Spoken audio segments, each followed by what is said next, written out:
तो connective tissue किस तरह है कि इसमें जो सेल्स होते हैं वो ग्रुप करते हैं, सेल्स बहुत सारे सेल्स ग्रुप करते हैं और सेल्स आपस में बहुत दूर दूर होते हैं और इनमें मैट्रिक्स काफ़ी ज़्यादा होता है। तो ऐसे टिश्यूज़ को हम लोग कनेक्टिव टिश्यू कहते हैं। और अगर ये सेल्स ये वाले होते हैं ऑस्टियोब्लास्ट, ऑस्टियोसाइट, तो फिर ये हमारे पास कौन हो जाएगा, बोन हो जाएगा। तो ये कनेक्टिव टिश्यू है लेकिन बोन है, क्यों? क्योंकि इनमें ये वाले सेल्स हैं। और बात आप लोगों को याद रखनी है कि सेल्स ग्रुप करते हैं तो वही टिश्यू बनाते हैं।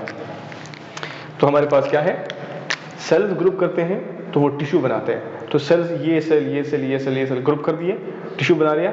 लेकिन यहाँ पर क्या है, सेल्स एक दूसरे से दूर है, ग्राउंड सब्सटेंस ज़्यादा है, फाइबर ज़्यादा है, तो जिसकी वजह से फिर क्या हो जाएगा, ये वाला कनेक्टिव टिश्यू बन जाएगा।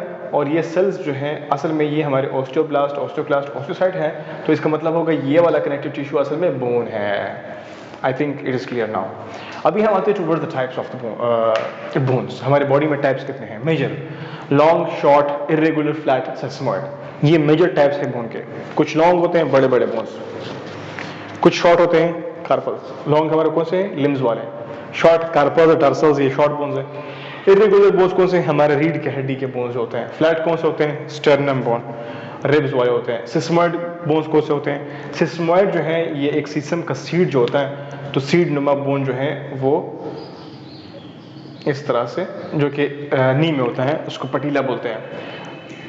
तो ये सारे हमारे पास major types of the bones हो गए, ठीक है।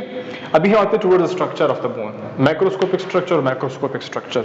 अभी इन दोनों को हमने डिस्कस करना है कि मैक्रोस्कोपिक स्ट्रक्चर कौन सा है और microscopic structure of the bone कौन सा है। बहुत सिंपल सा है नाम को कंसिडर करें, मैक्रोस्कोपिक, माइक्रोस्कोपिक। मैक्रो जब आएगा उसका मतलब होगा कि बड़ा, स्कोप का मतलब है देखना, माइक्रो का मतलब है छोटा, स्कोप का मतलब है देखना। तो बड़ी चीजों को देखना, छोटी चीजों को देखना। तो वैसे है, हम अभी बोन की बात कर रहे हैं, तो बोन को अगर हम आम आंख के जरिए से देखेंगे तो कैसे नजर आएगा, और अगर हम माइक्रोस्कोप से देखेंगे तो कैसे नजर आएगा। फर्स्ट ऑफ ऑल मैक्रोस्कोपिक, अगर हम आंख से देखते हैं, नॉर्मली नेकेड आई से देखते हैं, तो हमें कैसे नजर आएगा। बहुत सिंपल सा है, ये है हमारे पास बोन का स्ट्रक्चर होगा। जब हम आंख से देखते हैं तो हमें बोन इस तरह से नजर आता है। तो बोन के बिल्कुल जो एक्सट्रीमिटीज होते हैं, यानी कि बाहर वाले हिस्से आपस में जो होते हैं दूर दूर, उन दो हिस्सों को बोलते हैं, जो बाहर वाले हिस्से होते हैं उनको बोलते हैं एपिफाइसिस। ओके, इनके नाम है। और बीच वाले जो हिस्सा होता है, डंडी जो होती है, उसको बोलते हैं शाफ्ट, डंडी को बोलते हैं, इसका नाम है डायाफिसिस, ठीक है। और फिर इनके बीच में क्या होता है, ये जो आपको स्ट्रक्चर नजर आ रहा है, जो स्पंज टाइप है, इसको स्पॉन्जी बोन कहते हैं। और इसके बीच में आपको ये खाली जगह नजर आ रही है, ये फ्लैट टाइप नजर आ रहा है, ये एक लाइन टाइप जिसको बोलते हैं एपिफाइसियल लाइन या एपिफाइसियल प्लेट। ये असल में यहाँ पर कार्टिलेज का बना होता है और ये ग्रोथ के दौरान जो है ग्रोथ करता रहता है। और जब ग्रोथ बंदा करता रहता है with the passage of time, ये वाला जो लाइन है फिर लाइन इख्तियार कर, बिल्कुल एक लाइन शेप इख्तियार कर लेता है, और उसको फिर हम लोग कहते हैं एपिफाइसियल प्लेट। और ये फिर कार्टिलेज से कन्वर्ट होकर के बोन में कन्वर्ट हो जाता है, मतलब इसकी ऑसिफिकेशन होती है। ऑसिफिकेशन का मतलब है बोन का बनना, ऑसिफाई। वर्ड ऑसी या ऑस्टियन जब भी आएगा तो आपने कहना है we are talking about the bone. तो ऑस्टियन हुआ, बोन के हवाले से बात कर रहे हैं। ऑसिफाई का मतलब है बोन बनना, ऑसिफाई का मतलब है बोन बनना। ओके, ऑसिफिकेशन,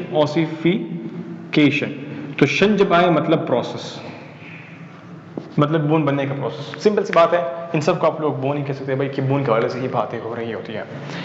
आई होप आप लोग समझ गए इन पॉइंट्स को। फिर उसके बाद क्या होता है कि भाई जो स्पॉन्जी बोन है, इनमें क्या होता है, इनमें जो होता है रेड बोन मैरो होता है। रेड बोन मैरो किस लिए होता है, रेड है कलर, तो यहाँ पर ब्लड सप्लाई काफ़ी ज़्यादा होती है और ये ब्लड बनाते भी हैं। ब्लड वेसल की सप्लाई ज़्यादा होती है और यहाँ पर ब्लड बनता है। तो ब्लड वेसल की सप्लाई की वजह से और ब्लड के बनने से, यानी कि ब्लड के सेल्स के बनने से, red blood cells, white blood cells, platelets यहाँ बनते हैं बोन मैरो में। ओके, कौन से, रेड बोन मैरो में, और जो कि स्पॉन्जी बोन्स में होते हैं।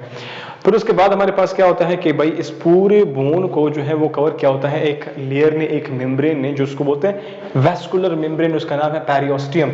इस पेरियोस्टियम के दो लेयर्स होते हैं, एक बाहर की तरफ, एक अंदर की तरफ।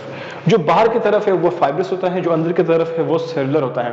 और यहाँ पर आपके ऑस्टियोब्लास्ट, ऑस्टियोसाइट्स मौजूद होते हैं। फिर उसके बाद है, अगर हम बोन को मजीद देखते हैं कि बोन का जो शाफ्ट वाला हिस्से को देखते हैं, या फिर पूरे बोन को जो कवर किया होता है, इस पेरियोस्टियम के बाद जो हिस्सा होता है उसको बोलते हैं कॉम्पैक्ट बोन।